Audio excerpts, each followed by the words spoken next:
Meron akong ituturo sa inyo, Yamaha NMAX version 2. Magpapalit tayo ng oil seal nitong dito sa panggilid, yung dito sa may crankcase. So yan, ito nga pala yung nabili ko na sa Yamaha.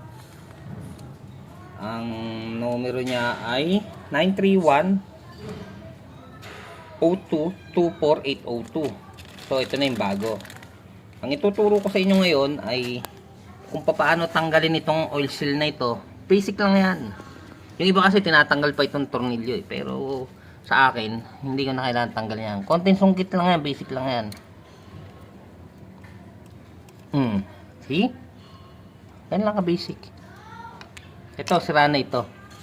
Ito yung ipapalit natin na bago. Ito yan, ito na.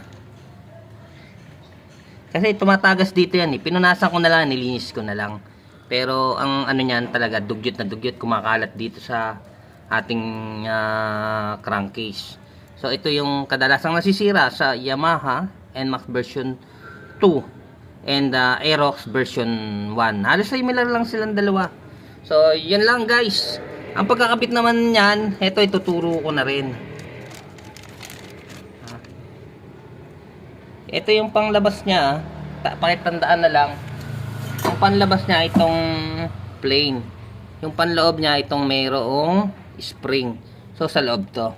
So ang gagawin natin diyan ay medyo babasahin lang natin ng langis yung pinaka labi niya para pag ipinasok isinot dun sa ano ay hindi siya masusugatan yung pinaka labi.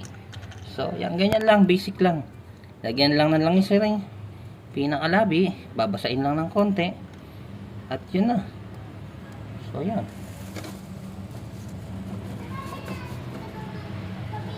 So ito, shoot mo lang ng ganyan yan. Pero punasan muna natin kasi para siguradong walang lupa or batong sumama.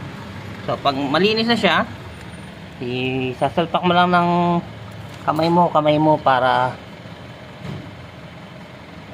yan. Yan lang, yan lang. Oh.